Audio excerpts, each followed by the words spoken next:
Okay, well, I just arrived at the independent grocery store. Uh, there it is there.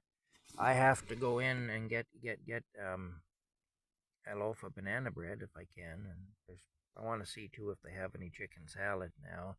I like to get the chicken salad they make there, but I don't know. They haven't had it lately, so I'm not too sure what's happening there. I don't know if I'll be able to get any or not.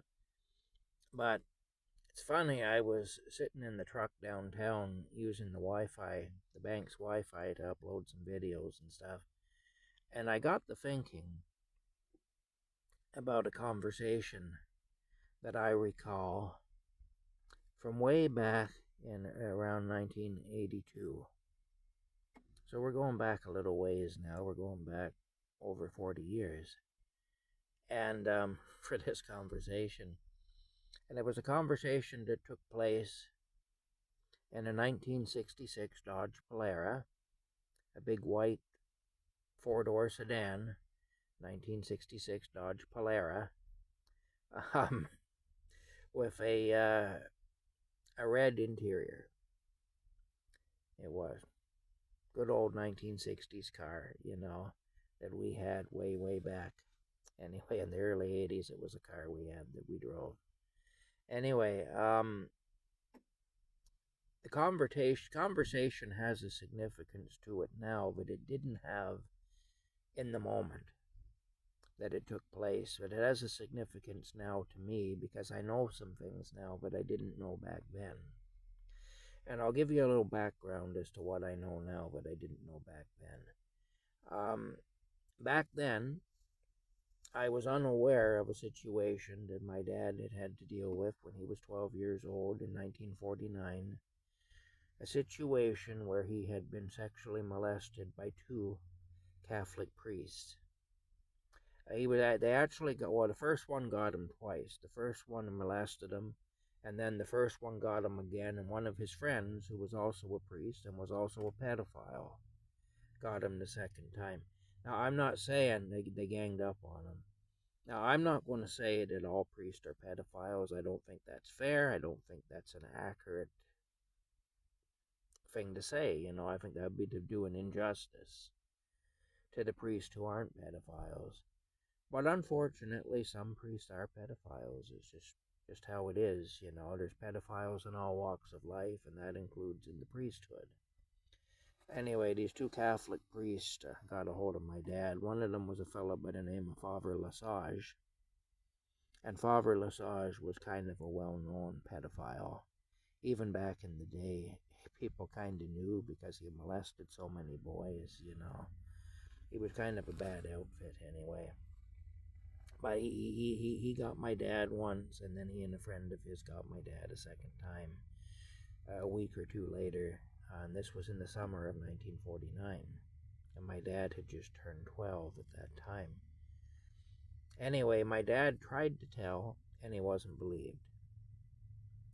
And this factors into the story I'm going to tell now.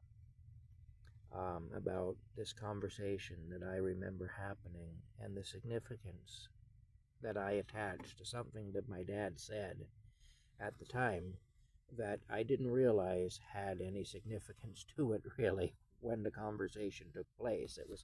It's only in retrospect and knowing what I know now, because I didn't know the story about my dad having been victimized in that way when he was 12. I had no idea about that back in 1982. I was 14 in 1982, and my stepsister was also 14. Anyway, we're heading somewhere in the old Dodge. I can't tell you where now. I don't remember. Doesn't really matter anyway. Wherever we were headed probably doesn't exist anymore anyway, because most of the places we had years ago have long since gone under. So, chances are wherever we were headed, it don't exist anymore. But, and the car also doesn't exist anymore. And of course, my dad is long passed away, so he's no longer around, at least not in the way he was back then. But I'll tell you the story anyway. We're driving along there. My dad and my stepmother are in the front seat.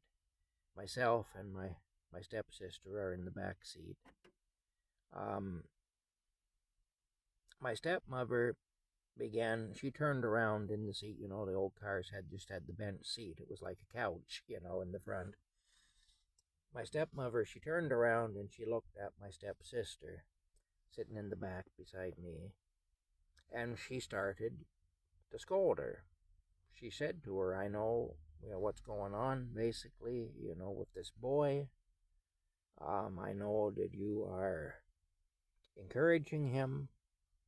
And she went on and on about how she felt like my stepsister, her daughter, was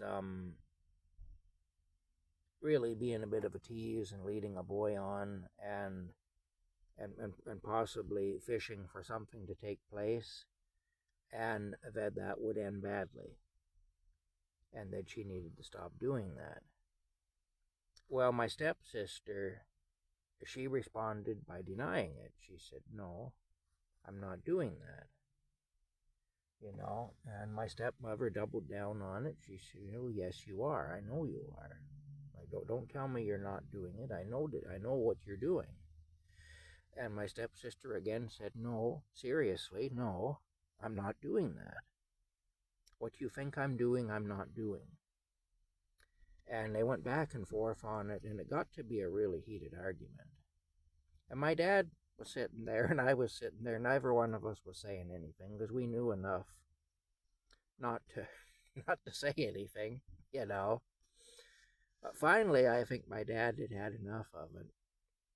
And he turned and he looked at my stepmother, his wife at the time, and he said to her, he said these words, and these are the words now that have a kind of a meaning to me now that they didn't have back then.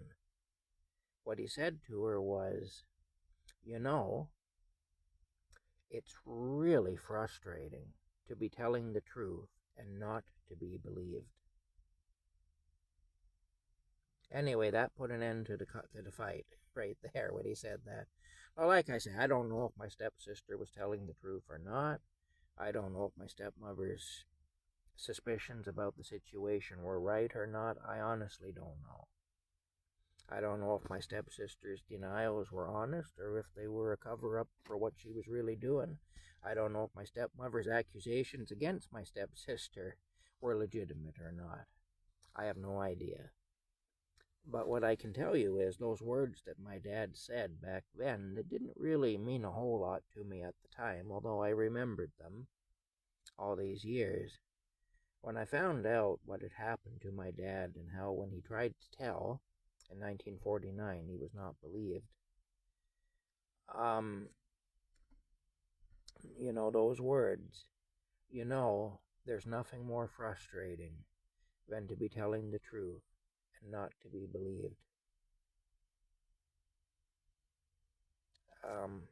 Those words took on a whole new significance.